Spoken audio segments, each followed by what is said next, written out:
Alrighty, Ganyu, the Cocoa Goat. Milk provider. She's a beauty with a booty that makes me want to boogie, and I wish she can do me, and if that makes you moody, I guess f***ing sue me.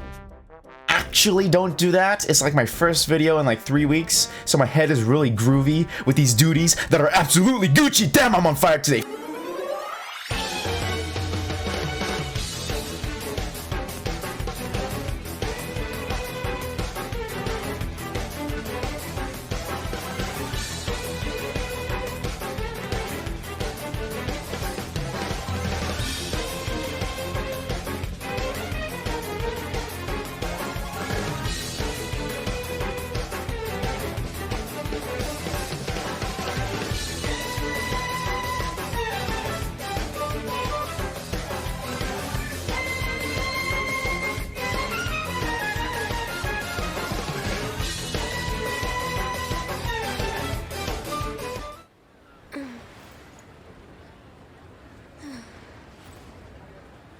Fatty.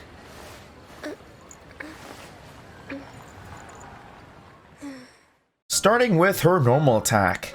Ignore it. Charge attack. Ganyu's charge attack has 2 levels. Level 1, trash. Level 2, catastrophe. Ganyu's catastrophe is very special, you see, because after your shot hits something, including the ground, a beautiful flower blooms above, then rains down hell, giving enemies a mental scar while people keep using her for this cold-blooded process called damage testing. Moving on to elemental abilities. Elemental skill. Genshin Twitter. Ganyu throws a beautiful flower which deals AoE crowd damage, and Ganyu swiftly moves backwards. This flower instantly makes the enemies angry, mad, and unreasonable, which distracts them from the real threat. This flower inherits Ganyu's own HP, and when destroyed, it explodes in their face, which deals AoE crowd damage. Very good. Elemental Burst. Edmonton, Alberta. During April, Ganyu creates a ginormous AoE which showers down icicles that are almost the same size as Zhongli's dong. This deals AoE crowd damage. The duration of this ability lasts for 15 seconds and has a cooldown of 15 seconds, theoretically letting you spam this snowstorm on your enemies, just like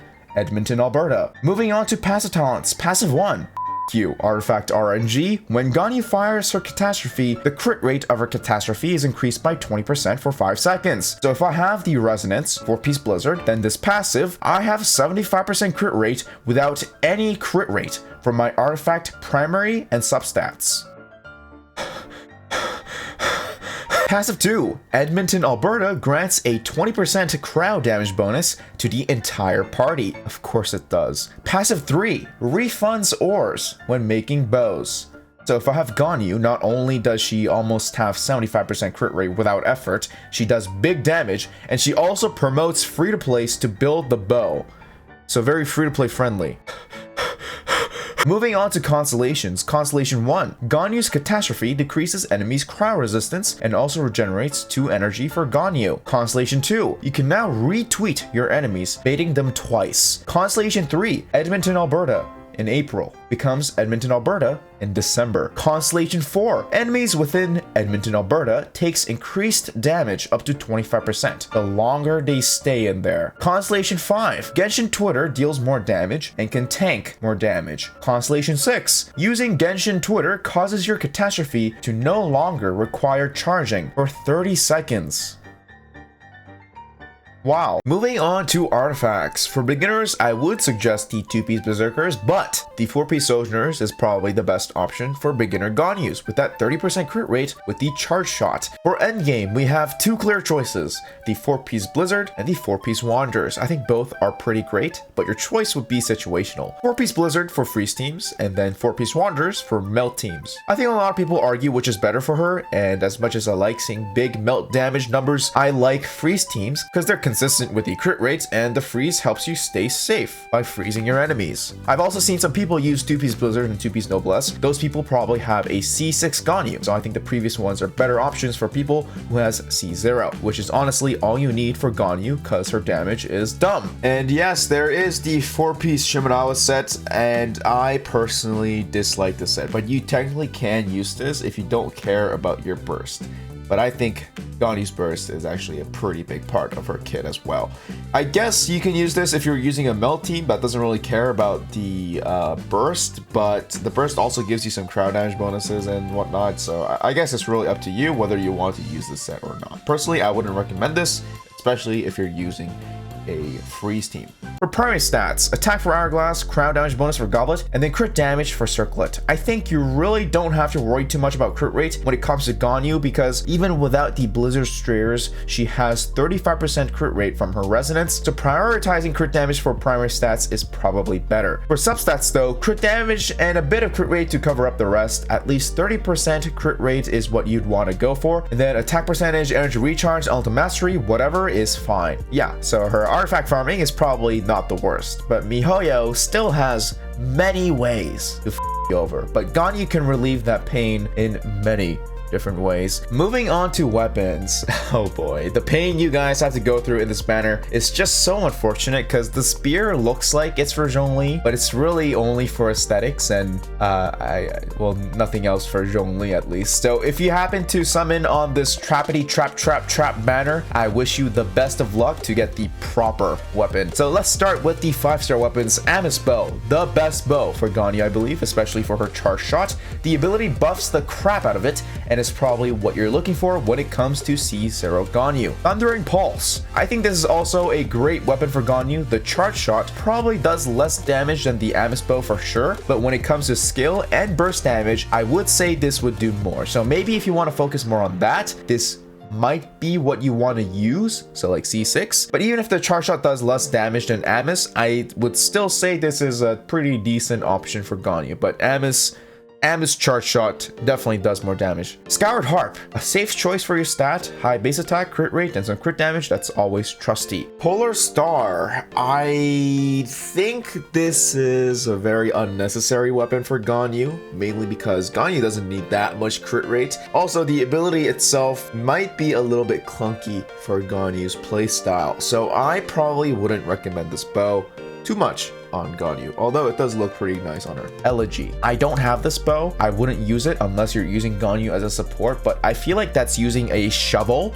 to eat cereal. Moving on to 4 stars, Credit Card Bow. Pretty great bow, I'd say, help you become a lot more consistent, but some would say it's unnecessary, especially when it takes $14 out of your pocket, and Ganyu already has a lot of crit rate on her own. Moon's Moon, also burst damage focused, yet also gives you a decent amount of attack percentage. I guess it's alright for C6, but wouldn't go out of my way to use this if you're at C0. Blackcliff, honestly, this bow is pretty great for stats, ability-wise, maybe alright with Morgana teams, but it really depends on the situation and what you're dealing with. It does cost you the result of you selling your soul and dignity of these banners, so up to you whether you want this weapon or not. Rust, yikes. No, it only buffs the crap out of your normal attack and not your charge attack. Moving on to free-to-play weapons. Ignoring this, let's look at these two. Prototype Crescent and Hamayumi. Which one is better? I honestly don't know, but let's look at the cons. Prototype, higher base attack, less attack percentage. The ability requires you to hit weak points for this amazing buff, and I'm not going to question your aiming abilities, but some enemies just simply don't have weak points, like this abomination and that abomination and these abominations, and the buff lasts for only 10 seconds. Pros, everything with heads and glowing thingies all have weak spots, which is nice because they're mostly everywhere. Hamayumi, lower base attack but higher attack percentage. The buffing is slightly weaker than Prototype, and the ability buffing is somewhat closer to Prototype only when your energy is full. Pros, the ability is consistent and doesn't require anything to activate other than the full energy. So what to choose? Honestly, I think both are pretty great options, but it's ultimately up to you guys what you want. Consistency or skill? Because if I choose one of these, I know there will be war. And actually, there's probably war going on in the chat right now as we speak. It's like Genshin Twitter, ignoring the true enemy.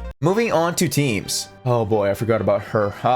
Yeah, she's actually not that great with Ganyu, but let me mention the Morgana team first. So if you still don't know about this godly team, it consists of Ganyu, Venti, Mona, and Diona. It's called Morgana based off of the champion that roots you for a century in League of Legends, because that's basically what this team does. It freezes the enemies forever, and then it also damages them while they can't move. The combo, I believe, is Ganyu Q, Ganyu E, Venti Q, Mona Q, Mona E, Diona E, spam for energy, and then Ganyu spamming her catastrophe, and then repeat. It's pretty damn nutty. But back to the taller and thicker Ganyu. So for those who still don't know how Shenhe's buffing works, let me explain. So Shenhe's E provides this buffing effect similar to Sarah. It's applied individually, and it has a similar effect like Sarah, but instead of one character, it's actually applied to the entire team. And the buffing isn't based off of her own base attack, it's actually based off of her total full attack stat. And the thing is, the buff is not a attack buff, it's more of a damage buff. It buffs your cryo damage, and the more complicated part is that it's individual, and each character can have 5 to 7 charges based on the press or hold. And by 5 charges, I mean Ganyu's next 5 attacks. So whether it's her burst, her skill, or her charge attack, it's kind of a problem when you're spamming Ganyu's abilities, which is probably what you're going to do most of the time, because you kind of have to be a bit more careful with your next move when you're using Shenhe for the buffing. And also, fun fact, your Ganyu charge shot consumes 2 charges